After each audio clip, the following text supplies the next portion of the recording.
Hello and welcome to another episode of the Star Bros podcast where we have the giggles. We already have them. We haven't even started. What's wrong with We us? haven't even started. I'm joined by my bro host, Ben Skywalker. And I'm joined as always by my bro host, Jan Solo. And what's this episode called? Attack of Father Time. Attack of Father Time. And why did you come up with that name for this episode? Because I'm thinking back to 20 years ago and I can't believe that 20 years has passed since I sat in a movie theater and watched Attack of the Clones. Attack of the Clones, 20 years on. Uh-huh.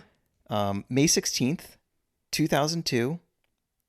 The movie comes out that baffles audiences everywhere. Baffles. That might be the right word for it. I think it baffled me, if I'm being honest. I wasn't. Really? I don't know. I loved it. I loved it too, but I also had these moments of like, huh? I didn't. I mean, come on. I was still a teenager then. So here's the conclusion. We're just jumping right into it. More to the story here, guys. We can save our reflections, but it just feels like it's been like a lifetime. And we're going to talk about Kenobi, and we're going to talk about the press tour that the Kenobi folks are doing, and they're talking about these movies, and it's just like, gosh, that feels like it was a really long time ago. And I went and I sat down and I watched the movie again to prepare for this, and I'm just like, oh, this is a lot of movie. There is a lot of movie. I think it's one of the longer runtimes of the prequels, at least, and maybe of the entire saga. I'm looking up real quick to see like how many minutes or whatever it was. 2 hours 23, I think, on Disney Plus. But like, yeah. So I don't know about you. I don't know about you, dear listeners at home, but generally speaking, I consider myself a diehard fan, but I don't really like throw on Attack of the Clones and watch it all that often. And I'm just like, my God, like they just got to Geonosis and they're gonna have this battle and whatever. There's still 45 minutes left in the movie. Like I thought it was like the last 5 minutes was this battle thing. It's a long battle at the end. They really needed to make you feel the Clone Wars, which I appreciated because, I mean, at the time we didn't know if they were going to come out with an animated series or how else they would tell the story of the Clone Wars. Fair. I mean, we probably thought we'd just get a few books or something like that. Yeah. And so this really needed to feel like a war was starting, you know? It felt like it. And it felt like it. And in a lot of good ways. Totally. I would say too. But, so we're going to get all to the Star Wars-y stuff, but, you know, we always like to ask, how are you doing, dude? Yeah, I am full tonight because my buddy Cameron and I, happy birthday, Cameron. Happy birthday. He texted me last night. He's like, hey, would you like to go out and go to a smorgasbord with me? And it's a place where if you're from Pennsylvania, you probably have heard of it before, Shady Maple. This is where, I like as you're talking, I'm picturing like some gentle banjo music starting to play in the background. Because you've been there before. Why banjo? Gentle. Is banjo music ever gentle? It's really, it kind of assaults the senses. You know what? That's a good way to phrase it. You know what Mark Twain said about the banjo? I mean, his name is Twain, right? So He said, a gentleman is someone who knows how to play the banjo and then doesn't. Wisdom from Mr. Twain. Yeah, I love but that. I'm sorry. You went to a smorgasbord. Went to a smorgasbord called Shady Maple. If you've heard of it, if you're from Pennsylvania, you've probably heard of it. And I've been living here for 10 years and have never been. Oh my But gosh. now I'm living 20 minutes from it. He lives even further, and I don't know how he heard of it. He must have heard it from a coworker or something. It's a special place. Yeah, and he just said, "Hey, do you want to go with me on my birthday to this restaurant?" I went, "Why, yes, I do." Of course. And you get a free meal there on your birthday if you show them an ID. Yeah. They will just they'll wave you through. Go ahead. Go all you can eat. The challenge is on. For free. Can you imagine? Like there's probably people that come in there and just sit there and eat for free by themselves. Sure. Because they just, they want to be alone or something on their birthday. And the food's terrific. And the food's terrific. I wouldn't say terrific. I would say sorry. It's good. I loved it. There's a lot of it, but there were a few things that we picked up. We took a bite of. We're like, yeah, good thing this is free. The chief. So I love Shady Maple, but the chief characteristic of the food is, well, two. It's local, and there's a lot of it. Yes. But is it good? Try it. You'll find out. You don't like it, you can set it aside. But I was asking Cameron, it's the first time I ever met him, and I was like, well, did they have the chocolate fountain? What was the theme of the night? Because I love that place. I've been going there for years. I haven't been since before the pandemic, and I'm glad that it's still there. But that's a great way. That's because it's in Lancaster County, where people probably didn't observe any of the guidance. True. So there is that. As one of my friends said, out that way, people can't even spell mask. So. If we have any friends from Lancaster listening, we love you. Thank you for being here. Yep. But no, but honestly, it's a beautiful life out there. I'll say it like that. Like, oh, I thought you'd be spent in general. I mean, it's beautiful. It's the countryside is beautiful. Yeah, but yeah, like it is. We were driving home. Like I'm being dead serious, man. We were driving home and seeing the buggies and stuff, and it's like it's just a different life. Totally, very very different pace. Different population density. Yeah. Like just so spread out. A lot of breathing room. People have acres and acres of land, and so it's a different vibe. Was it packed when you were there? Packed. For a Thursday night, packed. Yeah. Surprised by that. There are busloads of people who go to Shady Maple because Shady Maple can handle busloads of people. There were so many people. There were two entrances. Help me up understand this. Everyone's like, are you going to talk Star Wars? There were two entrances, and we went to one like that had a line, and they're like, this isn't your entrance. What entrance is it then? I don't know. There's an entrance on the other side. So I'm like, okay, we got to go on the other side of the building. Okay. That's how big it was. Yeah. It's huge. It's huge. A lot of people do private parties there. That's probably what it was. I don't know if you went downstairs, but there's a big gift shop, but I didn't go downstairs. Big gift shop, which is great if you need like, I don't know, like wacky wall art or scented candles or something. But the good stuff is on the floor with the food. But yeah, I think it's over 200 yards long, the buffet. That sounds about right. It was big. If you can picture that, 2 football fields of just food. A lot of the 2 football fields. Yeah, a lot of it was like the same food on the other side, and then there were a couple little things that were different, true. right? I asked, I was like, so do I need to be going down there, or is that just the same stuff? And then they have this like whole middle section where you could get a steak. I know. I was like, wait, New York strip. Like, really? I can have that. Cook to order. Really? Okay, give it to me now. And then I ate it and like, okay, I'm glad I didn't pay for this, but I'm still eating it. It was good. It was really good. But so I'm reflecting on. So I was looking at our metrics recently, our analytics, I should say, for people who listen to the podcast, and the top 3 countries right now where people, it makes sense, they're English speaking countries. Yeah, so yeah. People from the United States, people from the UK, and people from Australia. Yeah. Those are the top 3. And then it trails off to Germany, Sweden, some other interesting places. The English speakers, no. And I can't help but to imagine that there might be somebody from one of those lovely places who's listening for the first time and is like, I wonder what this American Star Wars show is like. And we've been talking about food for 10 minutes or something. That's a sign that we should. So that's how I'm doing. We should pivot and talk about, I don't know, firearms or whatever else people. Whatever stereotypical American thing we can bring up. But cowboys and aliens. We already brought up banjos and Mark Twain. But so here's the one last thing I'll say about the massive buffet, which I adore. I used to work with this British dude who came to the States for college, ended up meeting his future wife, ended up staying, and I ended up working with him. And he was telling me how when he first came to the U.S. and was going to school here in Pennsylvania in the 80s, he went into the cafeteria his first day, the dining hall, some fancy folks call it, and he was with an American friend, and his American friend goes, there's only 2 kinds of pizza? And the British guy goes, there's 2 kinds of pizza? He was blown away. 2? There's a choice. So I would love to go back in time and transport him to Shady Maple and show him 200 yards of American food on display in Lancaster County. And the people watching. Isn't the people watching great? There were a lot of people to watch there.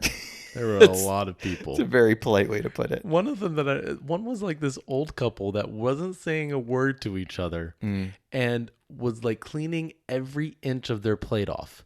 Oh, okay. And I was like, this is free, right? It's free. You can just go back. But I guess my mind went to, that was the manners that they were taught. Like, food is scarce. Eat it all. Yeah. Like they were probably taught that. When they were hunter-gatherers or something?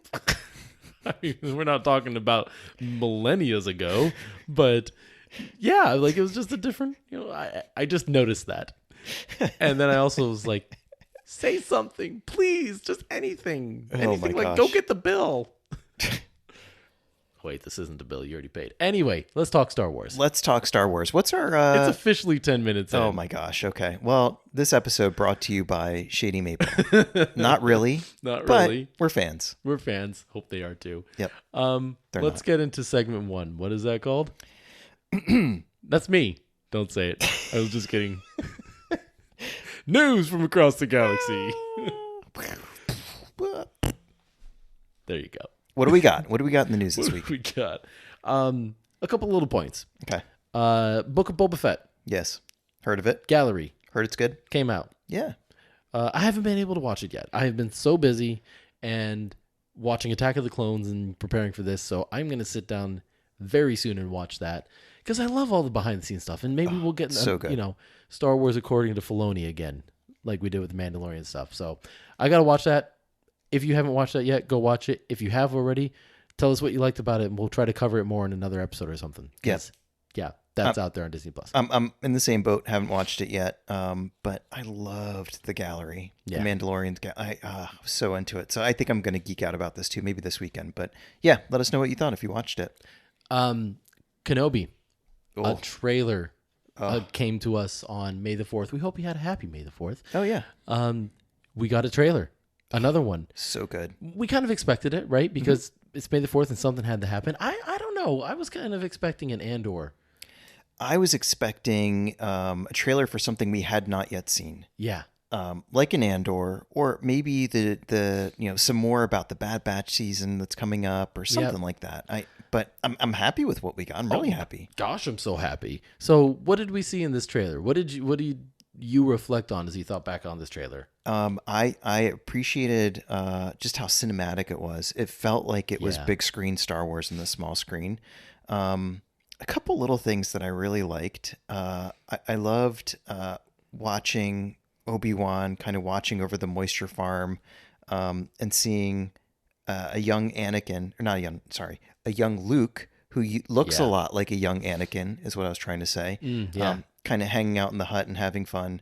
I liked the vibe and like the tone of it. It's a little bit darker. It's a little bit gritty. It's sort of on edge. Yeah. And I guess a big part of the series is going to be the Inquisitors hunting Kenobi, and that's sort of an on edge kind of vibe. So I think it's going to be kind of like a little bit of a thriller in some ways. Yeah. Well, yeah. I don't know how I would categorize it just yet by what I see, but it is definitely darker, and so it could be categorized as a thriller. You're right, but what makes me excited about it is it's going to be a 6-hour movie. Basically, yeah. Right? So it's going to be one of the things that I tweeted the other day was watching this trailer. I think it kind of confirms that Kenobi's going to be episode 3.5. Yeah. And it's not going to be a 2-hour movie. It's going to be a 6-hour movie, like you're saying, what a treat. Worth the 20-year wait. What a treat. That's a good way of saying that. Yeah, I think a few other things that I took away from this one is, first of all, they focused a lot more on Moses Ingram, who is the actress that plays the Inquisitor. They focused a lot more on her. And I guess when I was watching the first trailer, I thought the Grand Inquisitor was going to be the main focus. And this got me thinking, maybe not. Maybe it's going to be this Inquisitor. She's just charactered right now as Inquisitor I think Reva at the moment. Is she going to have a number? We'll find out. But I guess I was just more surprised by how much they focused on her and her character in this. So I'm expecting a lot from her, which is exciting. Fair point. She looks great. Yeah. She looks like she knows how to wield that lightsaber too. Yep. Like the way she's swinging it around in one of the scenes, I'm like, she'll be cool. Totally. So that was one thing I noticed. And then the other one I think everybody noticed. And you know what I'm about to say. You're going to talk about how round the Inquisitor's head is? No. Okay, guess you don't know what I'm about to say.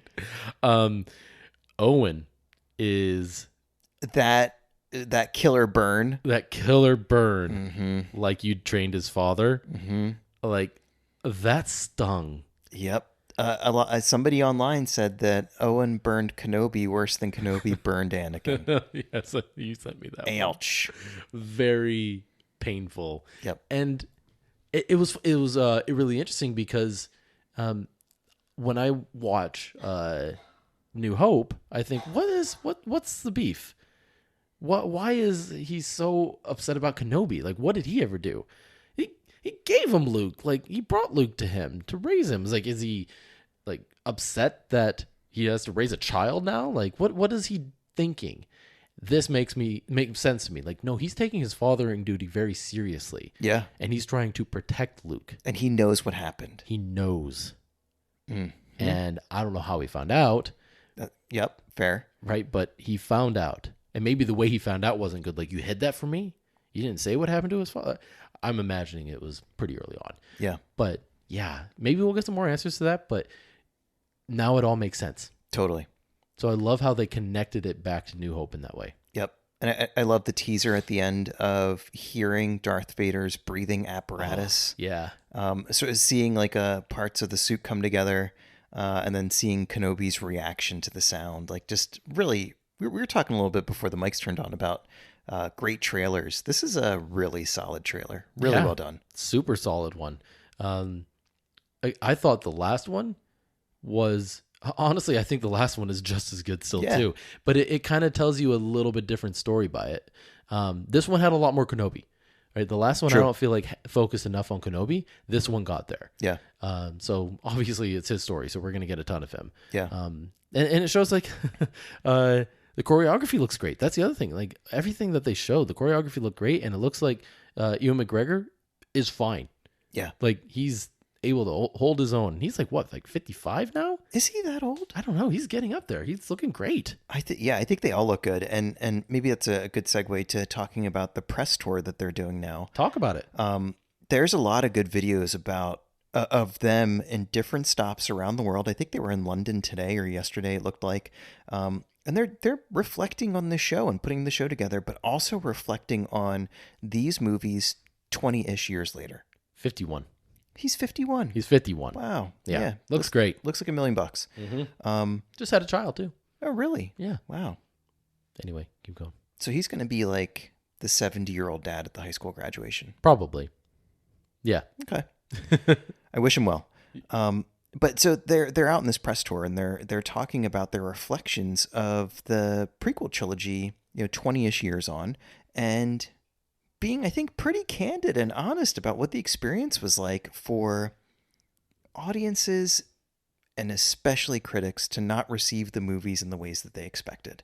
Yeah. And I think, hindsight is a really good thing. But I think the place that you were in when these movies came out matters. And I saw Cavan Scott, the great Cavan Scott, the comic book writer. He's writing some really great High Republic stuff. And not just comic books. He wrote one of the High Republic books, but he tweeted something about how he was old enough. I think he said he was in his 30s, maybe, when the prequels came out.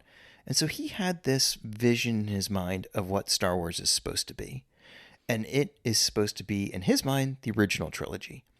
And he was talking about how it took him years to appreciate the prequels, and how his kids, other people's kids, younger folks did not have that same problem.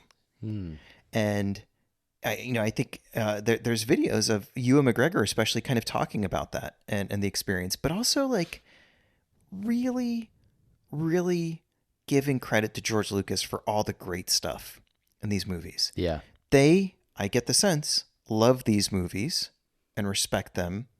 And Ewan especially was talking about all of just the frontiers and boundaries that George Lucas pushed with the technology, and we'll talk about this, with the visual effects and how tough it was with all the green screens and things like that. But I personally think it holds up. Like, oh yeah, you mean like the visual effects? The visual effects, yeah. Oh yeah, I think so too. You're right. We'll talk about this a little bit more again, but like, it definitely holds up, and it was really cool what I thought was cool about the interview was more the interviewer saying, "I love those movies." Like he was raving about it. He's like, what? Like, don't listen to those critics. Like, we're all sitting here watching. Like, and you know, even McGregor pointed out, like, we couldn't hear your voices then. All we hear were the critic voices. We didn't have the internet the way that we have it now to see like how much love there is actually out there for it. Like I said, I watched it as a angsty teenager who was feeling exactly how Anakin felt at that time. You know, I was awkward, and I was sitting here watching him, and I'm just like, yeah, that's what I would have done. Maybe not as overtly, and like I eventually grew up a little bit too. But like, honestly, like that is kind of young love. Yeah. So it's spot on if you think of it from that angle. That's totally fair. But it's so cool to get their perspectives now after they've had some time and after these same people are making new Star Wars content 20 years on. It made him want to come back. Yes. To hear the love that's out there for it now, like this is the perfect time for Ewan to pick that lightsaber back up and go to battle again because people want to see it. People want to. Probably wouldn't have wanted to 10 years ago. 5 years ago or 15 years ago. 15 years ago, probably not, but now they want to now. Yep. And they're excited for it. I'm hopeful, of course, that the sequel trilogy gets the same treatment at some point. You know, what's funny is I was thinking about, I had an English teacher in high school who was talking to us about the concept of nostalgia. And he was saying that you don't really know what you're going to be nostalgic for. Yeah, true. And how years later, you might even be a little bit surprised by what you're nostalgic for. Yeah. And I think a lot of people are nostalgic for this era of Star Wars. Oh, totally. In some ways. And I think a lot of people at the time would not have believed that. So it's an exciting time. I feel like this is, in a lot of ways, coming full circle. And it's like a little bit of a victory lap for these guys who got a bunch of unfair criticism, I think, back in the day. Totally did. Yeah. This is vindication in a lot of ways. Vindication. What else happened in the news that we need to mention? Couple, all right, little things. Mark Hamill apparently got drafted to the NHL. I just saw this. Bless his heart. Huh. I just saw this right before we recorded. It was like a bot on Twitter that said that the NHL or the New Jersey Devils selected Mark Hamill. But my favorite was the picture of Mark Hamill from A New Hope when he was holding the lightsaber. Instead, he's holding a glowing hockey stick. Nice. What's the reference? Like, I don't know. The reference like to the bot? Yeah. I have no idea. Just the bot being silly? Just the bot like maybe thought there was another mark in the draft and accidentally chose the wrong mark. I love that. Okay. I love happy accidents like that. Yeah, who knows what it was. But that's not really news, but I saw that before we recorded. I had to say that is news. I guess that's kidding? News. Mark Hamill's going to be a hockey player. My two loves combined. The only other one is I had a question for you. Mm-hmm. How's Lego Star Wars Skywalker Saga going for you? Oh, dude, it's great. I haven't played it nearly as much as I'd like to play it. Same. But I have really been enjoying it. It's the first Lego game that I've played on a console in a while because I've been playing them on like my Nintendo DS. Oh, so it's kind of cool to play it like on a bigger screen. That's awesome with that setup. But yeah. What about you? You enjoying it? I'm loving it. Yeah, I'm kind of going at it a little bit slower too. I play it at night, and it's so relaxing that it literally puts me to sleep because I'm like end of the day tired, and I start playing for like 30 minutes. I'm starting to fall asleep on the couch, and so I've had to kind of limp through it. I feel like, but I'm going slowly through it because like even before levels, I'm like, I'm on Jakku. I need to just be here and hang out for a while just and go and explore it. Yeah, like, or, I'm on Tatooine. I need to go and see what's over here and what's over there. And so I just start going everywhere. Yeah. And just getting lost. I'm like, okay, I guess I got to play the story again. and we were talking earlier about the people who like blew through it in a weekend. Yeah. And it's like, you missed so much stuff. There's back. So many things in there that you missed. My favorite is still like, I texted a picture to Chris and you guys and said, look, I'm Han and Carbonite. That was so cool. That was really cool. Awesome, and you could have missed that if you were just trying to blast through it. Right. So just slow down, enjoy it. They really make it worth your while, is what I will say. The other thing is it's Lego. They're witty. They find ways to be comical and like not just show you the same exact thing. What I really appreciate, and I don't know if you notice this, but like it's almost to the point where I log out after every single level so that I can log back in, and it starts with an opening crawl every time and says the story so far. And if you read the stuff, it's witty. It's comical. I love that. And it's like they've created new. If you're playing if you're starting at the very beginning of the world, it will show you the crawl from the movies. But if you are going back into the level, it'll say the story so far and kind of give you a recap of what's happened. Like one of the times they put up like all these names. You know how the crawls like to capitalize the names of people. Yes. Right. Put all of it in caps. And so it had like, I think it was like in episode 3, I remember it had Anakin Skywalker, Obi-Wan Kenobi, Senator Palpatine, General Grievous, all in the same paragraph, and just went, that's a lot of capital letters at the end of it. And I'm like, that's so witty. I and love that's something this. like that. There's Lego's always really good about tucking stuff like that in, and you could miss it if you're not paying attention. Right. So cool stuff. Totally. Anyway, I've been enjoying it. Hope you've been enjoying it. We still got to talk a little bit more about it, but I just want to see how you're doing with it. Yeah. Anyway, we got a lot to talk about, and we spend so much time talking about food. Mm-hmm. So, what are we getting to now? More food? More for my plate. Our next segment called More to the Story. Dun, dun, dun, dun.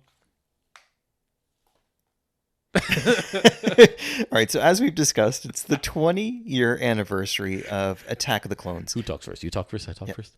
Did you sit down and rewatch it this week? Yeah. Okay. Yesterday. Oh, nice. Yeah. Fresh. So when was the last time before that you saw it? Had it been a little while? It'd been a little while, probably about a year, maybe a little bit more. Okay. I feel like I watched it. Remember when we did the episode on the prequel trilogy and we are like talking about the love of the prequels? Yeah. I think I watched some of it around that time. Okay. Or like put it on in the background type thing. But like sit down, watch it, pay attention to it, like soak it all up again. Mm-hmm. Been a little bit of time. Yeah, same here. So I really paid attention. And so take me through it. What's your experience like watching it this time around? Really paying attention, really soaking it in. I had a few questions coming into this, and I want to talk about them with you. And one was, again, we're talking about 20 years on. How has this aged? It was what I kept going back to. And so one of the questions was, how has the visual effects aged? Like that's the first thing that you look at when you look at movies is like the technology has evolved and even like things like the resolution that they're shot in evolves, you know? Mm-hmm. So I looked at that, but then the other one I was big on was how is the story of Anakin and Padme aged? Because like I said, when I watched it the first time, I was like, what's wrong with this? There's nothing wrong with this. But as time has gone on, I've learned a thing or two. And a couple of the things I learned was, yeah, love doesn't work like that. Usually if a girl finds you awkward, your chance is done. That's pretty much the end of it. It's the end. And Anakin gets a lot of chances. That's all I'll say. But at the same time, I think that we'll talk about this a little bit more. I think it still works for me. Okay. But I'll explain why in a little bit. So those are the two questions I came in with this. And look, I enjoyed it again. I did. And I see where the criticisms are. I do, because I'm a little bit older and I see the critics' views on these things. But I still love it. I don't care. It's still a good movie to me. It's a well-made movie. Listen, you don't have to convince me. I'm convincing our listeners who are... No, I'm just kidding. I don't know. But you know what I mean? I know what you mean. So my experience of watching it this time around was not tainted, but thrown off a little bit by hearing, I guess when I was prepping, I was doing some Googling, whatever, I came across this quote from George Lucas where he says that this is the act of the Star Wars saga that is focused on love and romance. And it's a forbidden love while a war is brewing in the background. And so I watched it kind of through that lens of, you know, the creator and the writer and the director telling me what the movie's really about and trying to kind of see it through his eyes a little bit. And I agree. So we talked about earlier, like this is a lot of movie. And the romantic part of it is such a massive part. And now I'm with you. now it's like, ooh, geez, it's a little bit awkward, some of these moments. But I didn't think that at all when I first saw it. The first like few times I saw it, and then I grew up a little bit. But I read this tweet the other day that really kind of reframed the romance for me. And you know the sand scene where he mentions the sand. And then he just starts caressing her and like, whoa, dude. Yeah. Boundaries. Right. But she says something about the sand. I can't remember exactly what her line is. She just talks about how they would lay on the sand and let the sun dry them until. Yes, right. Yeah. Sounds lovely. And then he's like, I hate sand. It's coarse and rough and it gets everywhere. So somebody put this tweet out about how they saw that as them talking about their two different statuses or classes in life. So she was raised on this beautiful planet Naboo with all this privilege and wealth, and the weather looks perfect. It looks like this Mediterranean Southern California town, and she's been comfortable. She's had stuff to worry about, but she's been pretty comfortable. Like, he was raised in this barren desert as a slave in a horrible, inhumane living situation with his mother enslaved, and basically child labor laws. Those don't exist on Tatooine. No law exists. And so they come together, and they, in that moment, kind of explain the two different worlds that they're coming from. Mm-hmm. And when they explain the two different worlds that they're coming from, like, that clicked for me, like, oh my gosh, like this is like a really classic trope in books and movies and plays of people falling in love from opposite sides of the tracks a little bit. Yeah. And not only like from opposite sides of the tracks, like, Anakin's from the bad part of town, Padme's from the nice part of town. Like, there's a million movies and stories about that. But on top of that, George Lucas layers on, they have very different duties and expectations that are thrust upon them. Padawan can't go and like fall in love. And Padme Amidala's got other things to do as a senator besides, chase around a Padawan and, right. let him, cut her pear for her or whatever. So it's like there's all these layers of couldn't be more different. And I think we all know couples of people who are like, wait, you guys couldn't be more different. How have you fallen in love with each other? Yeah. And another way that they couldn't be more different is she's older, she's more mature, she's composed. Yeah. He's a mess. He's creepy.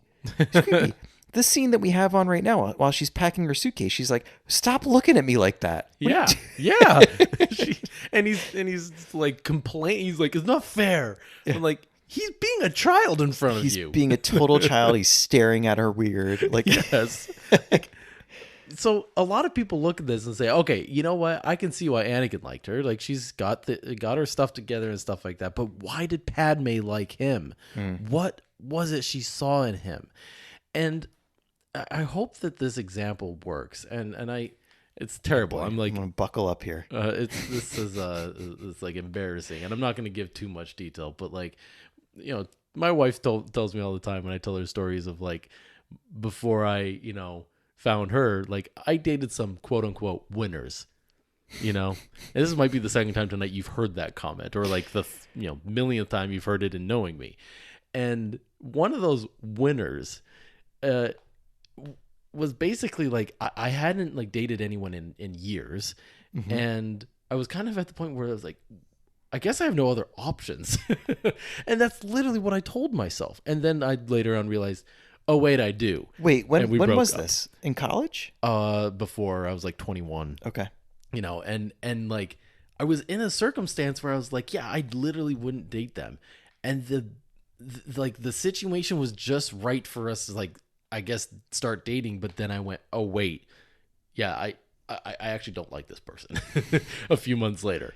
And I use that example because I almost wonder if that's what Padme and Anakin are kind of go. Because like Padme's business, she's got nothing but politics on the mind. Then all of a sudden her life is being threatened. At a time where things are pretty politically charged. It's not like you can't phone it in right now. Right. Like things are falling apart. Right. And then all of a sudden, matchmaker Palpatine decides to put you two together. He did that on purpose, by the way. Oh, yeah. And knew what was going to happen. Puts them together, makes them slow down in life, and just says, go chill in the countryside in this idyllic, beautiful landscape where you've got waterfalls in the background, large grassy fields, a big lake, mountains, and you know where they shot that? Was Italy. Right. Yeah. Just send anybody to Italy. They're going to fall in love. They're going to fall in love. It doesn't matter if they're like the two most incompatible people ever. They're going to. Mm-hmm. And that's exactly what happened. And then you know what? You go back to Tatooine, you have problems. You have relationship problems out of nowhere. You do, but something changed in their relationship. Anakin was no longer I mean, he had some other issues, but he was no longer this whiny or like invading her space. He kind of, after the fireplace scene, he drew the line and said, you know what? Okay, I'm done. Something else was more important, his mom. And all of a sudden, I think she felt like, I got to take care of him, or I got to help him through this hard time. And just the dynamic changed. Yeah. You know, like she didn't want him at first, but all of a sudden when the circumstances changed and he wasn't like chasing after her and he saw him for who he was, her feelings changed. That's a good point. I hadn't really thought about that much before, but you see that happen in real life too, where you see somebody in a different light, or they're no longer interested in pursuing, and so all of a sudden they become pursuable. Yeah. But yeah, there's a lot that changes in there, but I totally agree with your comment about send anybody to about Palpatine sending them and setting all that stuff up, just like Dooku helped to set up certain different things. I think some parts of the romance are staged in some ways, but then happen authentically in some other ways. And yeah, afterwards, it's like one of those things where you can watch like how the chess pieces got moved around a little bit. But and let's not kid ourselves. It's a toxic relationship. Completely. Like all the signs are there that it's a toxic relationship. It's bad for both of them. Yep. It's throwing off their careers, their personal lives. Yep. It's adding stress. There's screaming on top and of crying. A war. Yes. On top of war. You've got other stuff to worry about. Not just that. You are both involved in the war. One of them fights in it, is a general in it. In different ways, you guys are part of this really important historical event for the whole galaxy. And you're breaking all the rules. Can you focus on that, please? Yeah. They are definitely not meant to be together and should never have been together. But Palpatine knew that. Yep. And he knew the weaknesses of their hearts as well as what could come from that. Yeah. And he exploited it. Totally. That is what this is all about. So send them away to beautiful Naboo and just see what happens. Right? And we've all seen the memes too of we're going to need you to protect this senator, and then there's the picture of Padme with her midriff exposed after her shirt gets ripped and it says the senator. Like, and not just that, like she's wearing a lot of her best clothes. Oh yeah, she's there. She's all dressed up. I mean, some of the costume design. Gosh, I'm not one to like look at costume design, but it's just so creative, and that's one of the things that always sort of disappointed me. Like these movies did not get more mainstream award show type attention. So Attack of the Clones was nominated for an Oscar. It did not win. What was it? Music? Was it Best John Williams special score? effects? Oh yeah, of course. And Lord of the Rings: Return of the King, I believe. Oh, that deserved it. Sorry. Yeah. Like yeah. That sorry. Even with everything that this was and did and the barriers it broke, how do you beat Return of the King? I was just telling my wife earlier this week that I still get goosebumps whenever I see the Riders of Rohan over that sunset scene. Like that gets me every time. Oh, it's amazing. And to me, like I don't think of those movies coming out at the same time. Like for some reason, to me, it feels like they're separate times. But I totally agree. That's neither here nor there. But all right, so this isn't a Lord of the Rings podcast here. It's a Star Wars podcast. This is clearly a food podcast. So talk to me a little bit about the political stuff that's happening in this. And we've talked about this when we talked about the prequel trilogy more broadly and the Phantom Menace a little bit about how some of the political stuff, I don't know, was some of that lost on you the first time you watched this? This one was less heavy on the political stuff. It was heavy on the dialogue, but less heavy on the political stuff, I feel, than the Phantom Menace was. Phantom Menace was just a little bit more, but it was definitely there. What was more here this time that I noticed was, again, it was very heavily on the dialogue. It was more about just like the slow twist of the knife by Palpatine. Yeah, that's a great way to put it. And it starts right at the beginning when Palpatine is surrounded by all the Jedi, and I can just like I picture him in that seat going, "I hate you all so much, and I hate that I'm surrounded by you all." And the Jedi, there are some really interesting scenes that I paused on this time. There's one scene where it like pauses for like 10 or 15 seconds on Mace Windu as everybody walks in behind him. Like everyone's out of focus. He's in focus, and he's just like contemplating and thinking. And there's another part where Yoda is doing something similar. And I noticed this time it was all like about the same exact time when Palpatine would say something or do something that would make them go, something's off. But so what in the last couple of episodes that we've had, we've talked, I think, a bit more about the Force recently. And there's a comment, I can't remember if Mace Windu makes it or Yoda, but the two of them are sitting in that one chamber where there's like what's it called, blinds over the windows and sort of dark and shadowy, and it's kind of sets a good vibe. But one of them says something about the Jedi's ability to use the Force being diminished. Do you remember this? That was Mace Windu. It was in the meditation chamber that they're meditation with Yoda. chamber. Yeah, right. yeah. Which I don't know if that's the official word. That's what I'm calling it. It's got the nice pillowy couches for them to cross their legs on and meditate. Yeah, that was Mace Windu. Is there a canon explanation for what was happening there, or was that some Sith powers that were dampening the Jedi's ability to see what Palpatine was actually doing? It was definitely a part of it. It was like they couldn't see it, but they talk about it in the opening crawl, just like with all the conflict and the battles that were happening, there just weren't enough Jedi anymore to protect the galaxy.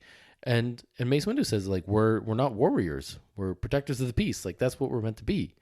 But they become warriors for the sake of protecting peace, right? And they deal with that's something the High Republic deals with a little bit too, which is interesting.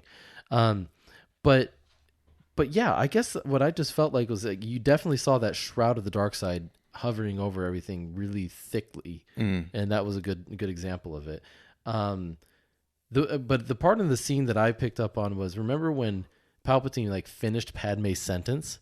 You don't think that the situation's that serious? It like shut her up, and he goes, but I do think it's that serious. Like that was the part where Yoda's like, how did you do that? What is going on here? And you can see the manipulation happen. Yeah. He's like, how about an old friend?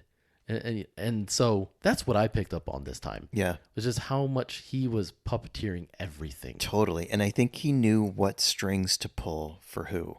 And so for Anakin, for example, I think the first time we see them alone together, he says something to Anakin about, I've told everyone you're the most talented Jedi I've ever met.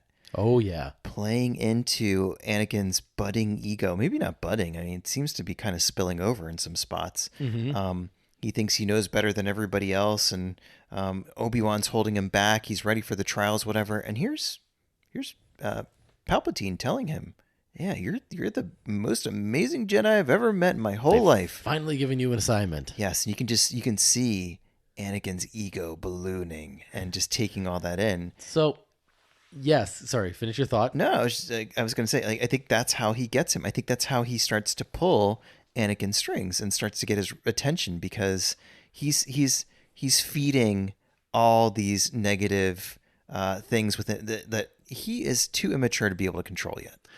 You're right. I mean, he's like, what, 18, 19 in this? Because it's 10 years after Phantom Menace. How much older is Padme, by the way? Isn't she like 5 years older? Is that it? Okay. I think it's 5 years, because I think she was like 14 or something.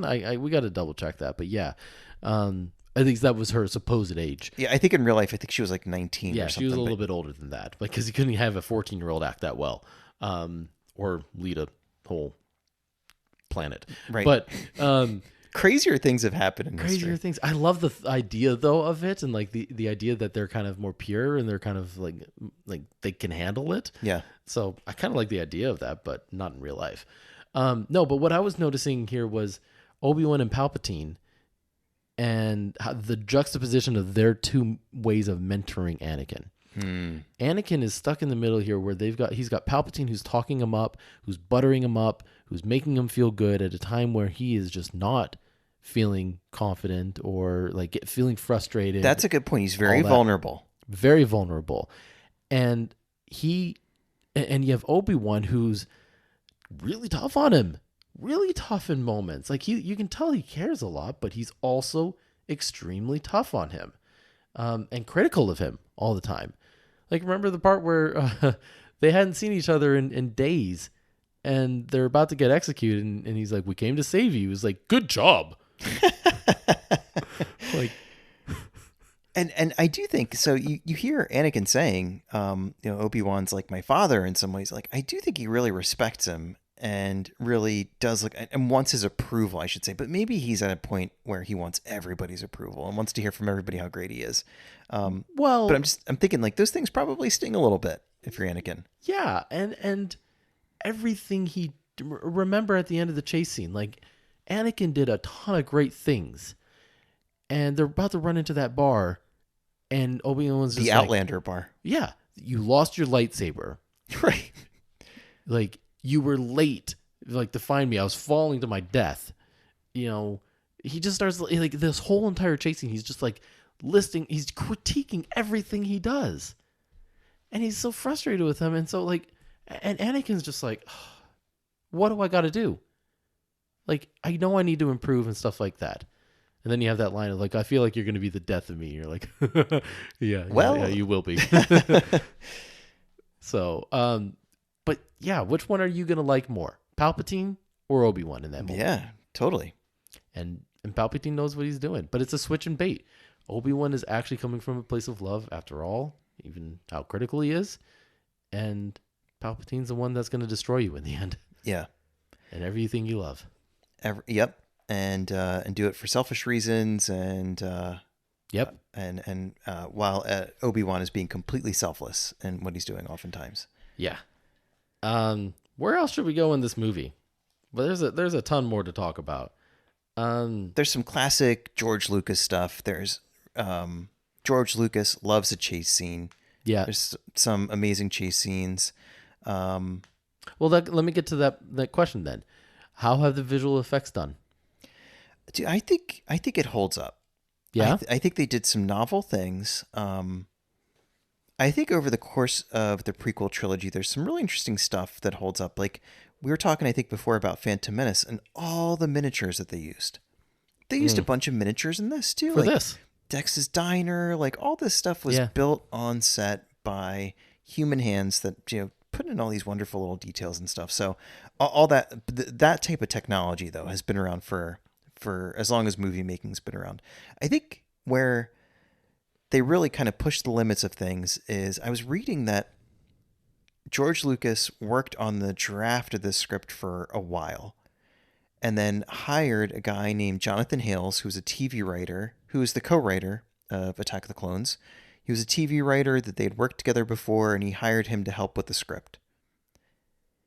I've seen two different things. I've seen that it was as little as 3 days before everybody showed up on set that they were still editing and reworking the script. And so when you think about this from a special effects perspective, there were people who didn't know what the script exactly was going to look like, standing in a big green room trying to figure out what the heck this movie's about. And the final product that we have is still visually impressive. I would agree. Some of it does not hold up. Like what? My favorite example. What? Ewan McGregor finishes the movie. He gets hired to go and do a movie called Black Hawk Down, where his character has a buzz cut and he's clean shaven. Uh-huh.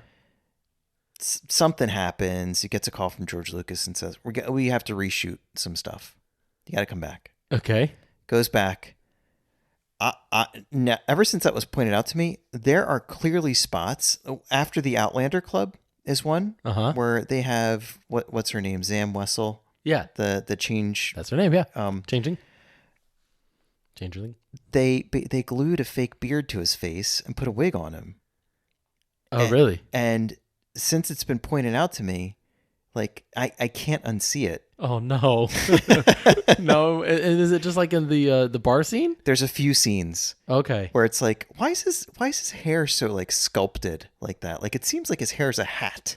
It's because it's a wig. It's a wig. Well, it's funny you say that because there were a couple parts where I was like, his beard looks patchy. That's because it was just somebody taped it on his face. Oh, so that's why it looked. Oh, and the only part where I saw that was like on Camino. Okay, yeah. That was the one part where I noticed that. That must have been one of the reshoots. Maybe that was one of the reshoots then, where I was looking, I was like, I thought his beard was a lot thicker than that.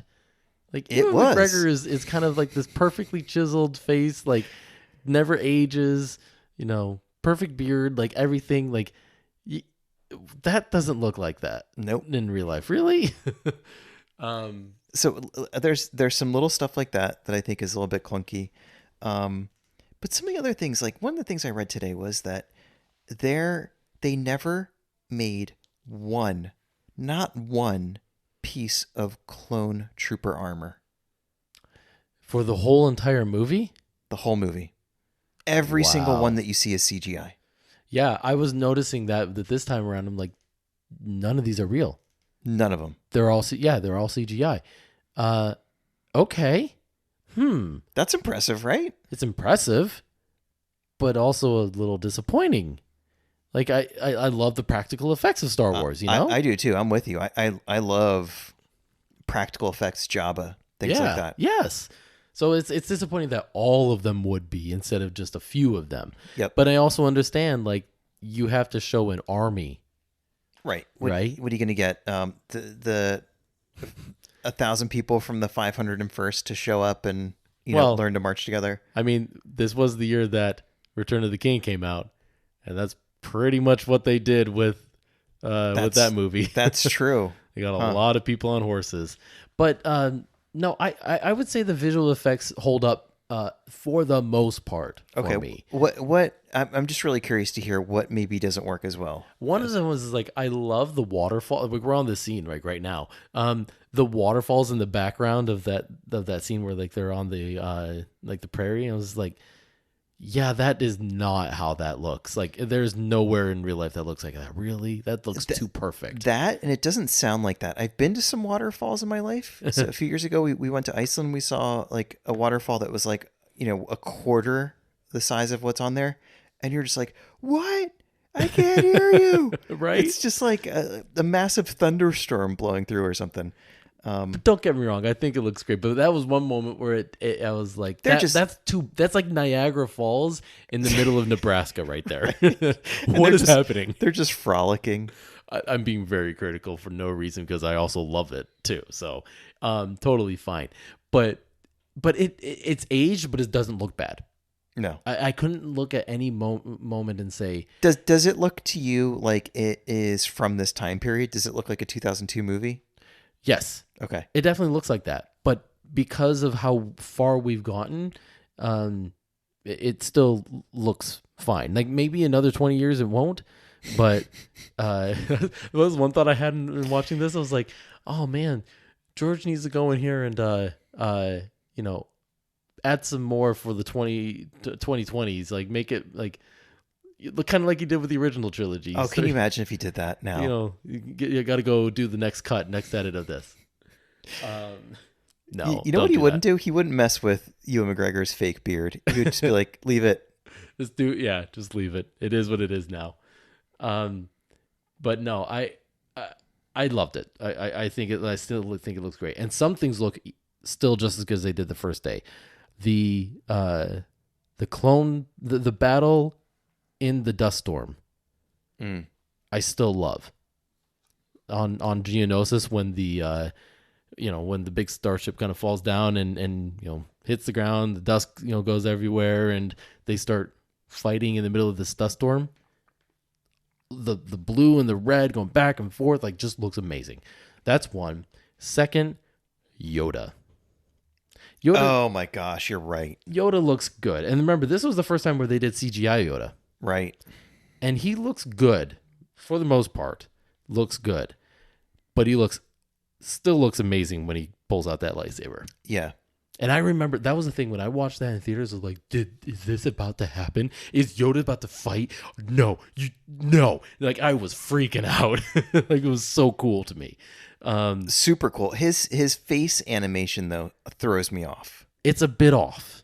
It's just like a lot. His fighting, his jumping when he's moving around, totally fine. But when it's just him talking and he's got like his face is taking up more and more of the screen, it's just like, did they finish this? This is the finished product.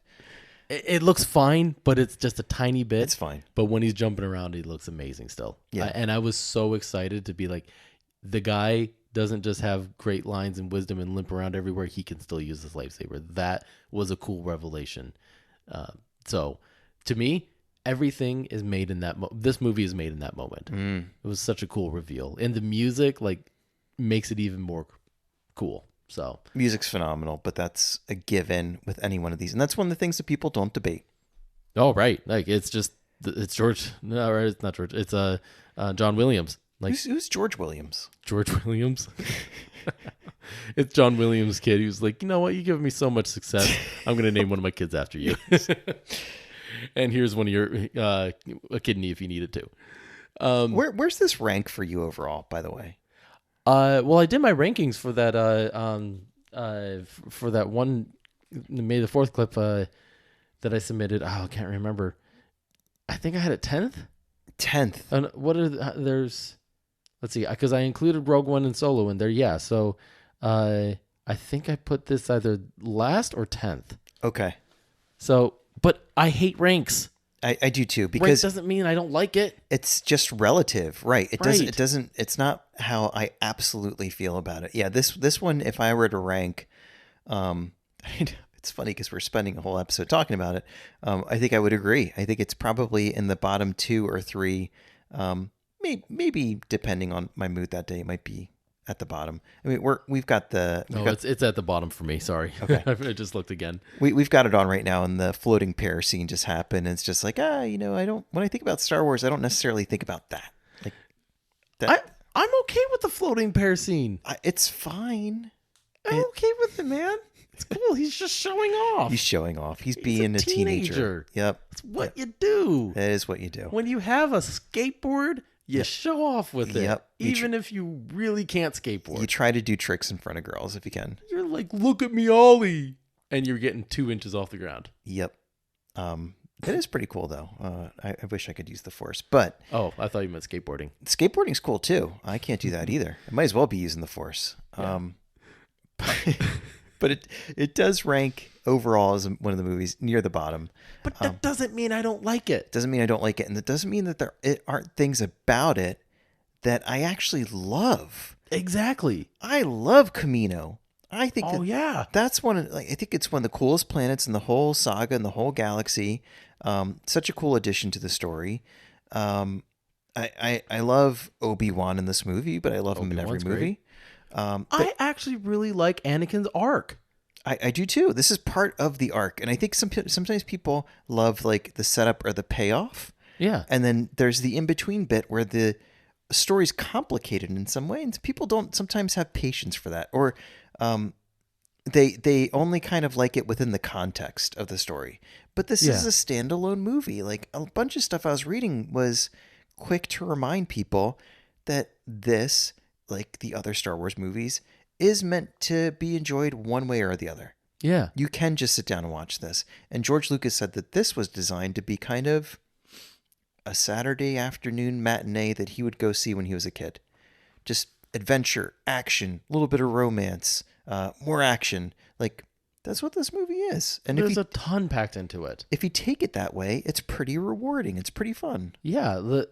Everyone gets their moment to shine. Their time, like no one is underdeveloped in this movie. I would say you get Mace Windu showing up with a purple lightsaber. You get the backstory of Jango Fett and see Boba. Like you get the Geonosians. You get the droids. You get to hear get the droids. C-3PO. C-3PO goes through some things. Yeah, he does. I know some people hate that, but I'm like, I always thought that was just a little witty, silly. I always thought it was just silly. I'm good with it. And the R2 and C-3PO get to be the only guests at the wedding, the secret wedding of Padme and Anakin, which is, again, so consistent. Those droids are kind of at the forefront of everything that happens in this whole saga, and that's just another good example of it. Yeah. Gosh, we didn't even talk about music for a second there. This is where we get like the great love story, the great love theme of Padme and Anakin, and that is a beautiful, that's just a beautiful addition to the Star Wars album, right? Yeah. It's like top of the list for like I need to listen to that one if I'm thinking of Star Wars music I want to listen to. Yeah, I bought the album. You did? When I was in 2002 in high school. I was really into classical music at the time, so that was part of it. Very cool. But I also loved the music that much and listened to it. It has the electric guitar in the chase scene. Like the music is really good in this one. I think I'm going to listen to it on the way home. I was on Spotify on the way here, and I was listening to a couple different things, and some John Williams popped up. I need to listen to it on the way back. But hey, how about you want to pivot and talk a little bit about some behind the scenes stuff? Before we do, can I do two more things with the movie? That finish up my notes. Well, I'm talking about the music for a second here. I wanted to point out something that I've always loved, and now I realize why I love it even more. And I have to thank Filoni for this. So this is where it's like, as time goes on, you appreciate it a bit more. And it was watching the scene where Anakin is on the speeder going to find his mother. What music is playing at that moment? Is it Duel of the Fates? It is Duel of the Fates. Yeah. Good job. It's Duel of the Fates. And I thought of Filoni and his whole ramble about Qui-Gon. We've talked about it like in the gallery for The Mandalorian a few years ago, I guess now, 2 years ago or so, where he's talking about like what the Duel of the Fates means. And it's like the fate of Anakin they're fighting for. And he's literally on a speeder bike off to have one of the most defining moments in his life, where he's going to find his mother and she's going to die before his eyes, and it's going to completely change who he is. He's going to have his first real dark side moment. And it's unsettling. It really is. But it is one of the best moments of the movie. And the fact that they're playing Duel of the Fates on the way out for that to happen just got me this time. Oh my gosh, yeah. As I was watching that, I was like, I feel the fate of Anakin in the balance as I listen to it. It's a good call. Yeah. So I really like that. And then this is just a fun one because we haven't talked about the arena a bit, and I loved the animals in it. So you have the Acklay, you have the Nexu, and you have the Reek. So my question for you is, if you had your choice on which one you would die by. What? Which would it be? Because like I look at that and I have my choice of which one it definitely wouldn't be. Yes, and I've always wondered if other people had thought about this too. Like, oh gosh, which one is worse? Oh my goodness. Well, this is an unexpected question. Remember, the Acklay is the one with like the spider legs. Yeah. The Nexu was like the big cat-like one with the teeth. All the teeth, yep. And then the Reek is like the ram, the one that's like the rhino with the horn and stuff like that. I'm trying to think which one would look best in an obituary. Okay. I think tragically killed by a Nexu. I think that would look good. You'd probably earn some points for that, like, because most people would go, "Ooh, that sounds bad. That sounds painful. Glad that wasn't me." And that's the one that I would not want to die by. You don't want to die by that? Okay. I don't know, like because it jumps out and it one of the Geonosians like zaps it, and then it like instantly like chomps it, and it seems like a quick, painless death. Yes. So that's the only reason why I think I would want to. That's my only thinking. But just teeth scare me. And like the claws, like it looks there, and there's a lot of those teeth. So yeah, understood. So is that your choice? I'm gonna final answer is the next Final one. answer? Okay. I chose the Reek. I don't know why. I was like, that seems like if I had the best chance of surviving, I would want to face that one. No, but I thought you said I had to die. I would probably still die. That's the point. Okay, but my best chance would be with the Reek. If I have to fight or evade, if I have to fight, flight, or freeze, then This wasn't the question, Ben. I'm going to pick a different one. It was a question I've always wondered. I was like, all of those look bad. Which would I choose? Yeah, they all really do. This is like, what was that terrible show on Netflix called? Oh, I don't know. The games one. Squid Games. My wife just yelled it from the other Squid Games. room. Yeah. Yeah. Like It's basically Squid Games. Yeah. Yeah. With yeah. Anyway, Agreed. I'm glad I will never and have never seen that. Take us away. Great. take us go. Okay. I have a list of fun facts, mostly behind the scenes things that I've been dying to share. Me too. Okay. All right. We actually have this scene on right now. So after the fight between Obi-Wan, when he's getting back on his ship, Django bangs his helmet against like the door frame of the ship. Did you ever catch this? No. He hits his head as he's going back in, and it's intentional. And it is a throwback to in A New Hope. There's a stormtrooper that hits his head on a doorway as they're coming through and the door's lifting up. What? Yes. Okay. So Did not know that. They wanted to do a little nod back to that little blooper that ended up on the big screen. Okay. Here's a couple of things that I thought were really clever, but they were done intentionally. First, if you look at who lands the shots in the arena scene and throughout this prequel series more broadly, Padme is actually the best shot.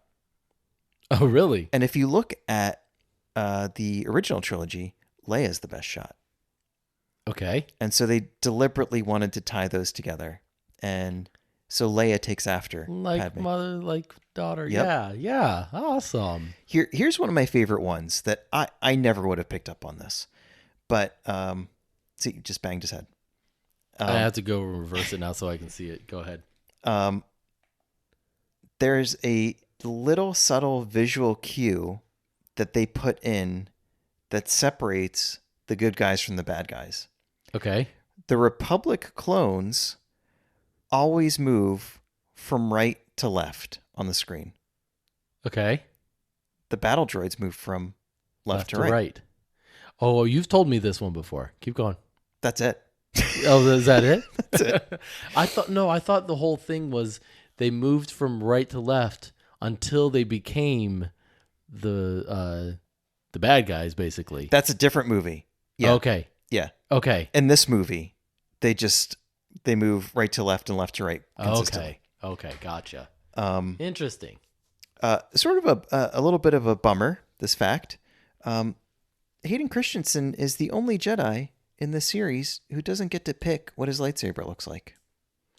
What do you mean? So like when like Samuel L. Jackson sat down, they were like, "What do you want your lightsaber look like?" At like Hayden Christensen didn't get to choose yes. it. Okay. Which makes sense, right? Why? Because it's a saber that we see again later. Oh, yeah. Okay. Yeah. Then, yes, you're right. So for continuity purposes, he could not pick it out, but everybody else got to pick one out. This is your father's lightsaber, Yeah. right? But it was destroyed, so it doesn't matter, It shouldn't matter, You're right? Because it's destroyed during the factory scene. That's true. It gets cut in half. So he could have chosen it and then still gotten his dad's lightsaber later. Okay, all right. I'm not going to complain anymore. Okay. Here's one. So, years and years ago, George Lucas was asked about what's this Clone Wars thing that they're talking about. This is when people were asking about the original trilogy, Right. Because it's mentioned in New Hope. It's mentioned, and his explanation was Lando Calrissian was a clone from a planet of clones. Oh, Yeah, okay. that got into some trouble and was the center of a war, basically. And then later on was like, no, that's crazy, and scrapped that idea. But that was the story behind the scenes for a little while. Interesting. Last one I'll do is One where I think they just got incredibly lucky. So there's a scene on Tatooine with Anakin and Padme where the sun is setting, and it's casting a really nice shadow on the side of Aunt Owen, Uncle Owen, and Aunt Beru's place. Yeah. And Anakin's shadow looks like Darth Vader. Have you ever seen this? It's like a little bit of the shape of the helmet. Oh, no. Things like that. That's great foreshadowing. It is. And people thought it was actually CGI. It just happened that way. Wow. That's cool. It just happened that way. And apparently the people on set kind of picked up on it, and they were just like, yeah, like, we're keeping this in there. Just meant to be, I guess. That is cool. One final thing that I'll share. The movie cost $115 million and grossed $653 million. That's insane. It's not bad for something that the critics didn't like. Yeah. And it shows you that it doesn't have to always be like critically acclaimed to be successful. Not at all. Right? Not at all. It kind of like just goes against the norm in some ways. And I think that's one of the reasons why like the Marvel movies today and stuff like Last Jedi is extremely, I mean, that one was critically acclaimed. Let's not forget. Fan acclaimed, is what it is. But it made a ton of money still. It made less than Force Awakens, but guess what? Everything made less than Force Awakens. Nothing has still come close to it. Mm-hmm. So, it made a lot of money. It's amazing. And $653 million at that time would be a lot. A lot. And you know what? What's the inflation adjustment for that, especially this year? I don't know, but it'd probably be an eye-popping number. But yeah, they're still making money. There's still people will if there's a new format that comes out, they'll release it on it. They'll release it on people. Remember when they were doing the 3D? All that stuff, the 3D. Remember? Well, no, they re-released Phantom Menace in 3D, and I don't think it did well for them to justify doing the rest of the movies. But I thought that was the plan, was like re-releasing them in theaters as 3D. Because I went and saw Phantom Menace. I was like, lightsabers and the blasters all in 3D. Wait, when was that? See this. Like 2010, 2011. My wife went with me. Okay. We were just married. Huh. Yeah. Okay. That was amazing. I missed out on that. I'm sorry. But yeah, it does. When a new format comes out, people will buy it. People will continue to rent these movies. They're going to want to own them. They're never going to stop making money, and the merchandising, especially. Right. There's always going to be new toys and stuff like that. But yeah, they come out with new stuff every May the 4th. So my point is, it's hard to call it a failure. No, and so people have called this movie a failure. No, it's not. It's like I said, it might be on the bottom of my list, but I still love it, and that's why I hate making these lists. I really do, because it's not fair to say like, oh, this isn't the good one. It's still great. It's got its issues, but it's still great. So anyway, I got a couple other little behind the scenes stuff that I'll share too, and then we can wrap up. Fire away.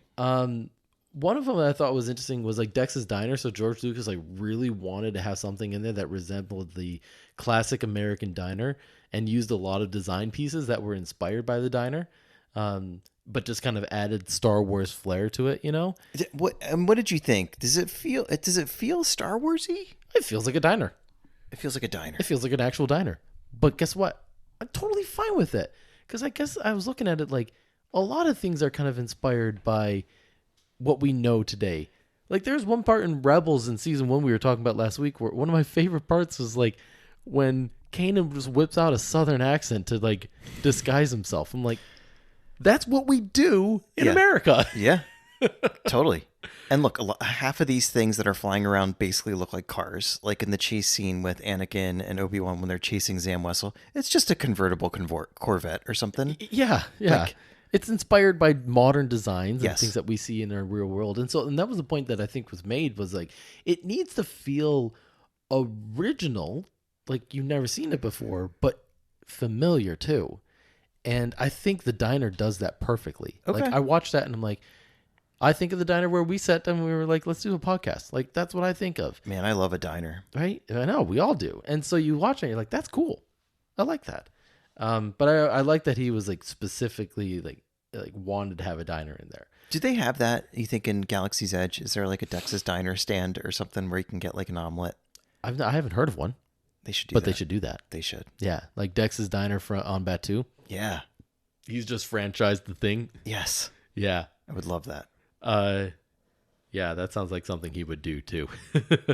Here's something else. Phantom Menace only showed Coruscant from above, but showed like yeah. everything in the distance, like all the shit's passing. But then Attack of the Clones actually got onto the ground, which I thought was interesting. There are some interesting like deleted scenes in the movie. So like Yokasta Nu gives like this whole history lesson on who Dooku is in the library scene. And then the most interesting one to me was Padme's father, Rui, I think is how you pronounce his name, was originally in the movie. Like they had Really? scenes and everything with him. And they eventually like cut them out. And he's basically in the movie, but he's only talking to Anakin. And like they're having this conversation about like, is her life in danger? And I guess I'm watching it. I'm like, well, this is awkward because he's like in love with his daughter. Like, is he about to ask for her hand in marriage or something? So they eventually cut it, but they brought him back, the actor that played him, for episode 3, and had him in the funeral scene of Padme. Oh my gosh, I didn't know that. Isn't that crazy? It's wild. Yeah, little things like that. So that was another thing. I already mentioned about Italy. C-3PO. In Phantom Menace, he was puppeteered. Really? Did you know that? I didn't. It makes sense because I'm watching him. It's like his movements look different, and they don't look CGI. They look like a puppet because you can't put Anthony Daniels in that. Why not? I mean, he's just like exposed wire. Oh, so okay. In Phantom Menace. Oh, right. Sorry. Yes, that makes sense. And originally, they were going to go back to the puppeteer, doing the puppeteer for episode 2, and Anthony was going to do it, but then they went back to the actual suit. Okay, got it. So, thought that was interesting. And here's my last one. First of all, remember the youngling scene? Yeah. I guess I thought, how old are those younglings now? They got to be like 25, 30 almost. Oh, you mean, okay. The actors. actual kids, the actors, Yeah. right? They're in their 30s. They got to be. They got to be 20s and 30s, like mid 20s at the Like youngest. Some of them were like, I would say between like 5 and 10, maybe Yeah, maybe that's 12. what I would say. Yeah. So between 25 and 30 now. Yeah. Think about that. The other thing, though, was so first of all, they couldn't do prosthetics with them because they're kids. You can't get them to sit still for 8 hours in a chair before. Guess not. Yeah. I don't know why. I mean, I have kids, like they'll sit still. Not. No, so they had to digitally alter their faces to look like the different species. But one of the species in there is a Togruta, like the red face one. You probably know who I'm talking about. Yeah. Do you know who her name is? No. Ashla. Do you know what Ashla is? We've talked about it before. We have. It's the old name for the Force. Exactly, for the light side of the Force. Mm. So her name is the light side of the Force. That's a great name. And not just that, but originally she was going to be Ahsoka.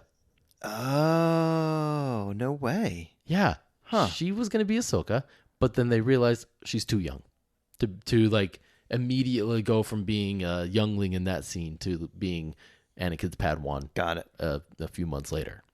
Okay.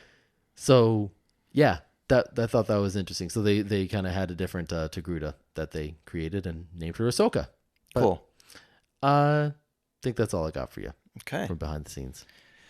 All right. So let's end on this note. 20 years on. Mm-hmm.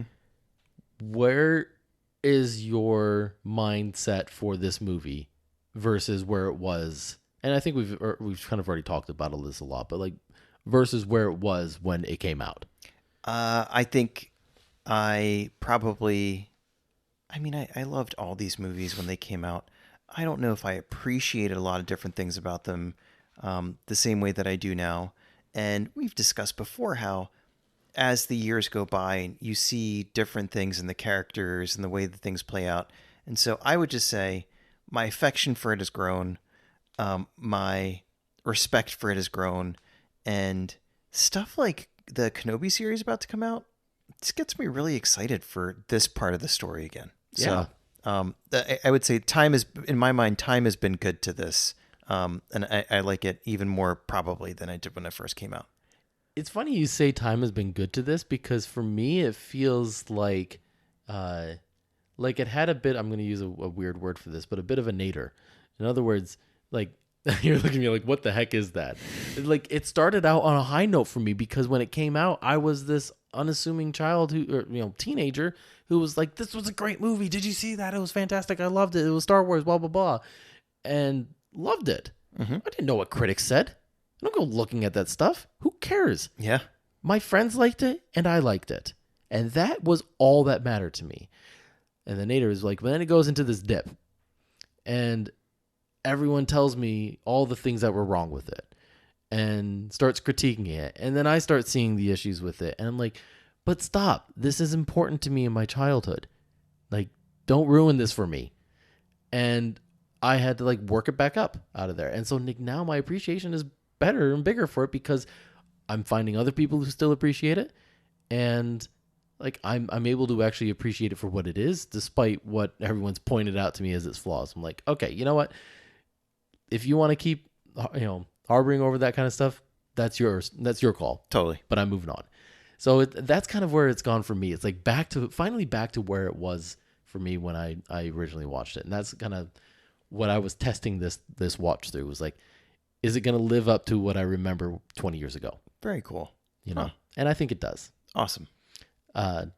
So anyway, that's all I got to say. Wonderful. Well, thank you everyone for joining us and reliving the Class dismissed. reliving the magic that is Attack of the Clones. Attack of Father Time. Attack of Father Time. The 20-year anniversary is just a few days away, so we highly recommend a rewatch and then come back and listen. But with that said, thank you so much for tuning in. We always appreciate being able to interact with you guys, so don't hesitate to reach out to us on Twitter at Star Wars Podcast. Please do send us an email with your thoughts on Attack of the Clones or whatever other Star Wars stuff that you got on your mind. We're happy to exchange some emails about it. The Star Bros Podcast at Gmail, and we can be found on Facebook. And most of our episodes are also up on the Broaxium YouTube channel, and a couple of Broaxium guys are getting ready to go to Star Wars Celebration. Yes, they are. And I could not be more jealous, but also excited for them. Very excited for them. Genuinely excited for them. They're going to have an awesome time, and I can't wait to hear like their dispatches from the front line. Like, they're going to be recording, and they're going to come back with a million great stories, and I can't wait for that. Yeah. So check out the Broaxium YouTube channel at Broaxium on Twitter. And again, just a big thank you for hanging out with us. It really makes our day to hear from you guys. So thank you. Totally does. We appreciate everybody that's listening, everybody that's here, everyone that said great things to us. If you're just tuning in and you like what you hear, go leave a review, please. That would always help. Just let other people know how much you like the show. And if you don't like it, go give another podcast a 1-star rating. Yes. All right. How many times have we got to say the same jokes until people just like tell us to shut up? I don't know. But just gonna echo the thank yous. Really appreciate it. What else do we got to say? Anything else? What are we talking about next time? What are we talking about next time? We haven't figured it out yet. Oh shoot! Well then, yeah. I mean, I'm searching in the memory banks. There's nothing there. No. We will have one more episode. We'll have to chat about it again. I'm trying to remember. We had decided it was going to be something, and I'm just blanking on what it is now. Same here. Stay tuned. It's a mystery. And then the episode after that will be all about Kenobi. Yes. So. Yeah, it's not that far away. It's 2 weeks from tomorrow is when it comes out. So yeah, it's starting to get really pumped. But thank you, everybody. I think we have one more thing to say. Yeah, and then it's your turn. Yes, it's my turn. Yes, I had to think about it. No, it's your turn. It's a wrap. Oh. No, I was trying to be stupid.